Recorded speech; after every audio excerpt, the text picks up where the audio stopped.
Hi guys, my name is Diane and welcome to Didedi's Crafty Corner. Today we're going to be making a card using this honeybee stamp called Spring Peony. So my idea today is to do some watercoloring, and I'm only going to be using one marker. It's a rose colored zig marker, and I'm taking 3 of these beautiful buds and I'm stamping them with Versamark on some Tim Holtz watercolor paper on the smooth side. So I'm going to take the Versamark, I'm going to of course do a little dusting of powder over the paper, and I'm going to smoosh it down, and then I'm going to take some embossing powder by Ranger called Liquid Platinum. It's one of my favorite colors, by the way. It's a very pretty metallic gold, rose gold maybe, super pretty. And I'm just going to pour it over my stamped images into a coffee filter and heat emboss it. And look how shiny it is, so pretty. So I'm going to be doing some very simple watercoloring, but really trying to focus on my water control. So I'm going to be using this marker for the color, which I'm going to lay down in the darkest areas of my petal right up next to that embossing powder. So the embossing powder is going to act as a well, a little well inside each petal that's going to collect water and not let it spread outside of our petals. So it kind of is a cheat in a way, but it makes it so much easier to watercolor. Still, even with that help, I need to focus on water control. So I have a green cup of water off to the right, and I have a little palette next to me to the right as well. And I'm going to be putting my dark color where I think it's going to need to be, and I'm going to be taking the brush and either putting it in the cup or putting it in that little bit of water on the palette and drying it off on the towel a little bit, and then taking it to my paper. So I've heard a lot of people say that you cannot use these markers, the Zig Real Color markers, on watercolor paper. I found that on the Tim Holtz watercolor paper, on the smooth side, it moves just fine.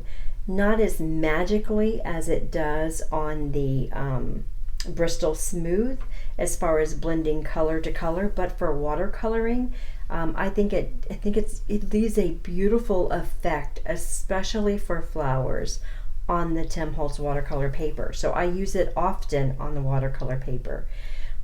Like I said, today I'm challenging myself to use one color and one color only, which means I'm going to be leaving my dark areas dark and controlling my water to make the light areas lighter, and then using a thirsty brush to soak up some of the water from the edges where I still need it to be even lighter. Now, in a couple of areas as we get going here, and I'm not going to show you the whole thing, I'm kind of cutting and speeding up so that you guys can just kind of see me coloring, but this won't be an hour-long video, right? So in a couple of the areas I did get a few water spots. So on the petal that's to the right-hand side, or the bloom that's on the right-hand side, I got a couple of water circles, if you will, and I was able to go back in with a little bit of water and a little bit of color on my palette at the end and fix it to where it looked fantastic. So, but that was it. I just had 2 spots where the water didn't lay good, if you will, where it left a ring or a line where the color sat too long before I moved it, or I didn't soak it up right, or something like that. So I wanted to make sure that this had darks, highlights, and lowlights, and that it was darker in the areas where the petals met, and I did all of that just by moving around the color by using this one marker. So I think that this turned out just gorgeous. First of all, I love this color, this rose color. I think it's probably one of my favorites. I use it quite often, actually. And I'm not going to be coloring in the stems for this particular flower. In fact, I thought about even masking it so there were no stems. But my idea was to put a sentiment underneath it, underneath the 3 petals, So I just kind of left them there, but I didn't want to add any green. I just wanted to focus on these petals, and this is going to be like a get well card, so I'll be putting a sentiment on there that will relate to that.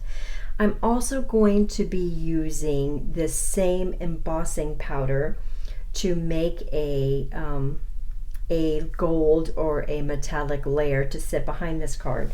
So when I'm all done coloring it, when I'm all done painting it, I'm going to cut it. I'm going to take it down smaller than an A2 size card, and then I'm going to be putting a layer underneath it as well.